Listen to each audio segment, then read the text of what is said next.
కృష్ణా జిల్లా గుడ్లవల్లేరులోని ఇంజనీరింగ్ కళాశాలలో రహస్య కెమెరాల అంశంపై తీవ్ర విమర్శలు వెల్లువెత్తుతున్న వేళ ఈ అంశంపై జరుగుతున్న విచారణను ముఖ్యమంత్రి నారా చంద్రబాబు నాయుడు స్వయంగా పర్యవేక్షిస్తూ ఉన్నారు. కాలేజీ హాస్టల్లో స్టూడెంట్స్ అర్ధరాత్రి పూట తీవ్ర నిరసనలు, ఆందోళనలు వ్యక్తం చేయగా ఘటన విషయం తెలిసిన అధికారులు అలర్ట్ అయి చర్యలు చేపట్టారు.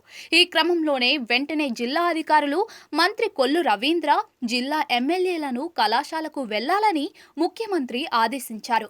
ఇక గుడ్లవల్లేరులో జరుగుతున్న పరిణామాలను ఎప్పటికప్పుడు సీఎం అధికారుల ద్వారా తెలుసుకున్నారు. ఈ ఘటనపై కృష్ణా జిల్లా కలెక్టర్, ఎస్పీలతో ఫోన్లో మాట్లాడిన సీఎం చంద్రబాబు విచారణ సాగుతున్న విధానంపై ఆరా తీశారు.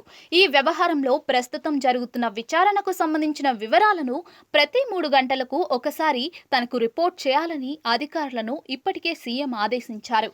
ఇక కాలేజ్ హాస్టల్లోని విద్యార్థుల ఆందోళనలు, ఆవేదనను పరిగణలోకి తీసుకుని సమగ్రంగా దర్యాప్తు జరపాలని అధికారులకు ఆదేశాలు జారీ చేశారు. హాస్టల్ బాత్రూంలో ఏర్పాటు చేసిన స్పై కెమెరాల ద్వారా వీడియోలు తీశారన్న విషయంలో నేరం రుజువైతే దానికి సంబంధం ఉన్న వారిపై కఠిన చర్యలు తీసుకోవాలని సూచించారు.